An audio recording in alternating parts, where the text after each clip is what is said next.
मैं पूरे एक दिन और एक रात उस अथाह जल में तैरता रहा।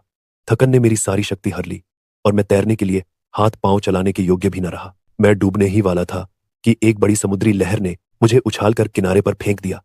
किंतु किनारा समतल नहीं था, बल्कि खड़े ढलवान का था। मैं किसी प्रकार मरता गिरता वृक्षों की जड़ें पकड़ता हुआ ऊपर पहुंचा और मुर्दे की भांति जमीन पर गिर रहा। जब सूर्योदय हुआ तो मेरा भूख से बुरा हाल हो गया।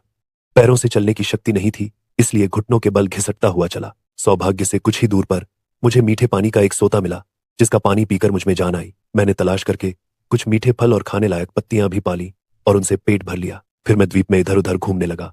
मैंने एक घोड़ी चरती देखी, बहुत सुंदर थी, किंतु पास जाकर देखा तो पाया कि खूंटे से बंधी थी। फिर पृथ्वी के नीचे से मुझे कुछ मनुष्यों के बोलने की आवाज आई और कुछ देर में एक आदमी जमीन से निकलकर मेरे पास आकर पूछने लगा कि तुम कौन हो, क्या करने आए हो। मैंने उसे अपना हाल बताया तो वह मुझे पकड़कर तहखाने में ले गया। तहखाने में कई मनुष्य और थे। उन्होंने मुझे खाने को दिया। मैंने उनसे पूछा कि तुम लोग इस निर्जन द्वीप में तहखाने में बैठे क्या कर रहे हो। उन्होंने बताया, हम लोग बादशाह के साइस हैं।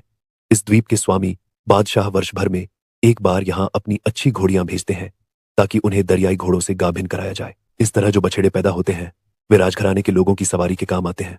हम घोड़ियों को यहाँ बांध देते हैं और छुप कर बैठ जाते हैं। दरियाई घोड़े की आदत होती है कि वह संभोग के बाद घोड़ी को मार डालता है। जब वह घोड़ा संभोग के बाद हमारी घोड़ी को मारना चाहता है तो हम लोग तहखाने से बाहर निकलकर चिल्लाते हुए उसकी ओर दौड़ते हैं। घोड़ा हमारा शब्द सुनकर भाग जाता है और समुद्र में डुबकी लगा लेता है। कल हम लोग अपनी राजधानी को वापस होंगे।